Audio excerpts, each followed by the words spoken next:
चलिए इस क्वेश्चन को समझने की कोशिश करते हैं, ठीक है। अभी जस्ट जैसा आपको बताया गया बस उसी तरह के फॉर्मेट से है। अगर मैं ये कह रहा हूँ ये 10 मीटर है, तो मेरे पास ये 10 मीटर ऑफ नीचे जा रहा है, तो मतलब ये वाला भी फॉर्मेट ऑफ मेरे पास कैसा जा रहा होगा, 10 मीटर ऑफ पर सेकंड की स्पीड से। ये ब्लॉक 10 मीटर पर सेकंड से जा रहा है, कितने मीटर से, 10 मीटर पर सेकंड की स्पीड से ब्लॉक ऑफ नीचे जा रहा है, ठीक है। तो आपको दोनों ऑफ स्ट्रिंग का वेलोसिटी का समेशन ऑफ आपके पास कितना होना, वेलोसिटी के समेशन ऑफ, अगर मैं जैसे ये कह रहा हूँ कि एक ऑफ ये फॉर्मेट है, तो आप एक चीज ये समझने की कोशिश करिए कि जैसे अगर ये है तो इसका समेशन और इसका समेशन का हाफ मेरे पास इसके इक्वल होना चाहिए। तो आपको मालूम है कि ये एंड कैसा है, आपके पास फिक्स है, मतलब इसकी वेलोसिटी ऑफ कितनी होगी, 0 होगी, और जो भी आएगा वो सब इसमें आ जाएगा, ठीक है। तो मैं ये कहता हूं कि मेरे पास पुली यहां से मूव की होगी एक पॉइंट ऑफ ए से बी के लिए, दूसरा किसके लिए गया होगा, सी से डी तक के लिए। तो मतलब स्ट्रिंग कितनी फ्री होगी, ए बी प्लस ओ, ये सी डी ओ जो है, ये दोनों मेरे पास मिलकर मेरे पास ये किसके इक्वल होगा, स्ट्रिंग की लेंथ के इक्वल होगा। तो मैं ये कहा कि पुली इतना शिफ्ट हुई, A B plus of C D of portion free हो रहा होगा, तो स्ट्रिंग जो जा रही होगी वो ये बचा हुआ जा रहा होगा। तो ए बी की भी वैल्यू कितनी होगी, पुली के एक एंड की 10, दूसरे एंड की भी 10, तो जो स्ट्रिंग का ऑफ डिस्प्लेसमेंट दिख रहा होगा वो कितना हो जाएगा आपके पास, मेरे पास स्ट्रिंग का जो डिस्प्लेसमेंट दिख रहा होगा वो 20 दिख रहा होगा।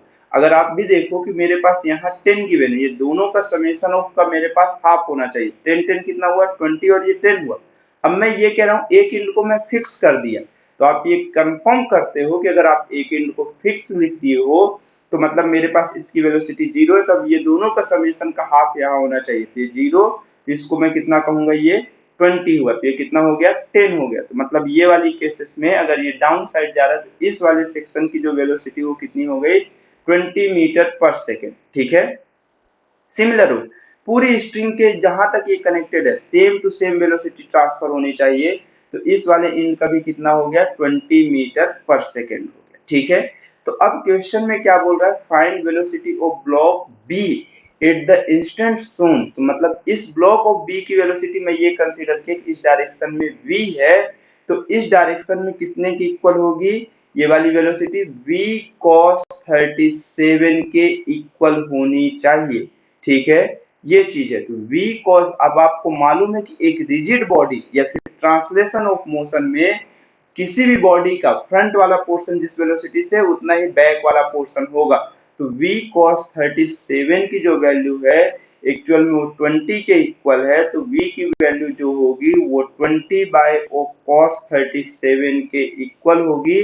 और आपको इसका रेशियो पहले भी बताया जा चुका है कि अगर ये 53 डिग्री है तो ये 5 होगा, ये 3 होगा, और ये 37 होगा तो ये 4 होगा।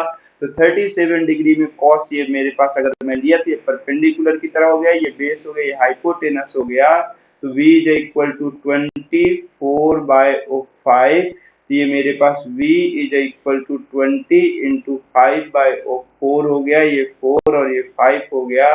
तो वेलोसिटी की जो वैल्यू आएगी वो 25 मीटर पर सेकेंड होगा, और वो भी कौन सा, ऑप्शन नंबर ऑफ ए होगा, ठीक है।